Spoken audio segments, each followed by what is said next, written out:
இயேசு கிறிஸ்துவின் நாமத்தில் அன்பின் வாழ்த்துக்கள். இந்த நாளில் ஆண்டவர் உங்களுக்கு தருகிற வார்த்தை ஏசாயா அதிகாரம் 29:14. இதோ நான் அற்புதமும் ஆச்சரியமுமான பிரகாரமாக இந்த ஜனங்களுக்குள்ளே ஒரு அதிசயத்தை செய்வேன். பிரியமானவர்களே, இந்த காலை வேளையில உங்களோடு கூட ஆண்டவர் இந்த வசனத்தின் மூலமாக பேச போகிறார். 3 காரியங்கள் இந்த வசனத்துல சொல்லப்பட்டிருக்கிறது. கர்த்தர் எப்படியெல்லாம் செய்வார் என்று அழகாய் 3 காரியங்கள் எழுதப்பட்டிருக்கிறது. 1, அற்புதத்தை செய்வேன். 2, ஆச்சரியமான பிரகாரமாக செய்வேன். 3, அதிசயத்தை செய்வேன். பிரியமானவர்களே, இந்த 3 காரியங்களும் நம்முடைய வாழ்க்கையில நிச்சயமாய் நிறைவேறும். அற்புதத்துக்காக காத்திருக்கிறீங்க, ஆச்சரியமான காரியங்கள் என் லைஃப்ல நடக்கணும் அப்படின்னு எதிர்பார்த்து கொண்டிருக்கிறீங்க.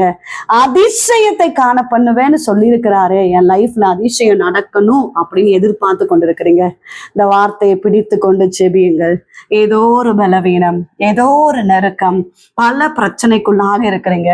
கர்த்தர் நிச்சயமா இந்த வசனத்தின் பிரகாரமாக அற்புதங்களை செய்வார்.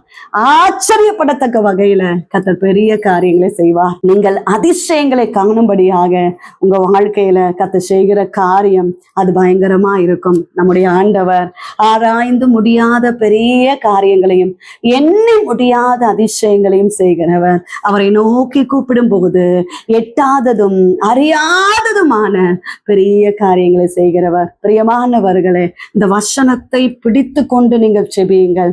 ஆண்டவரே, என்னுடைய வாழ்க்கையிலும் நீர் அற்புதங்களை செய்ய வேண்டும், ஆச்சரியமான காரியங்களை செய்ய வேண்டும், அதிசயங்களை செய்ய வேண்டும் என்று சொல்லி நீங்கள் செபிக்கும் போது உங்க வாழ்க்கையில பெரிதான காரியங்களை காண்பீர்கள். செபிப்போம். எங்கள் நேசிக்கிற எங்கள் நல்ல தகப்பனே, இந்த கால வேலைக்காக நன்றி செலுத்துகிறோம். கர்த்தர் தந்த நல்ல வார்த்தைக்காக நன்றி அப்பா. அற்புதத்தை செய்வேன்னு சொல்லுகிறீரே, ஆச்சரியமான காரியங்களை செய்வேன்னு சொல்லுகிறீரே, அதிசயங்களை செய்வேன்னு சொல்லுகிறீரே. தேவ பிள்ளையுடைய வாழ்க்கையில இந்த வசனத்தின் பிரகாரமாக அற்புதம் நடக்கட்டும், ஆச்சரியமான காரியங்கள் நடக்கட்டும், அதிசயங்களை காணப்படுகிறபடியினால ஸ்தோத்திரம். பலவீனத்தோடு இருக்கிற பிள்ளைகளுக்காக ஜெபிக்கிறோம். கர்த்தர் அற்புதத்தை செய்வீராக. பலவீனங்கள் எல்லாம் மாறட்டோம்ப்பா. கடன் பாரங்கள் மாறட்டும். கற்பத்தின் கனிக்காக காத்திருக்கிறாங்கப்பா. ஏசப்பா, நீங்க ஆசீர்வதிங்கப்பா. கர்ப்பிணிகளை ஆசீர்வதிங்கப்பா. நல்ல சுகபலன் ஆரோக்கியத்தை கொடுங்கப்பா. திருமணத்துக்காக காத்திருக்கிற பிள்ளைகளை ஆசீர்வதிங்கப்பா. நன்மைகள் உண்டாகட்டும், குடும்பங்களை சமாதானம் உண்டாகட்டும். செய்கிற வேலைகள், வருமானங்கள், தொழில்களை ஆசீர்வதிங்க. படிக்கிற பிள்ளைகளை கர்த்தர் ஆசீர்வதிப்பீராக. இந்த நாள் முழுவதும் கர்த்தர் தாங்கி நடத்துவீராக. நன்மைகள், ஆசீர்வாதங்கள் உண்டாகட்டும். இயேசு கிறிஸ்துவின் நாமத்தில் ஜெபிக்கிறோம் எங்கள் ஜீவனுள்ள நல்ல தகப்பனே, ஆமென்.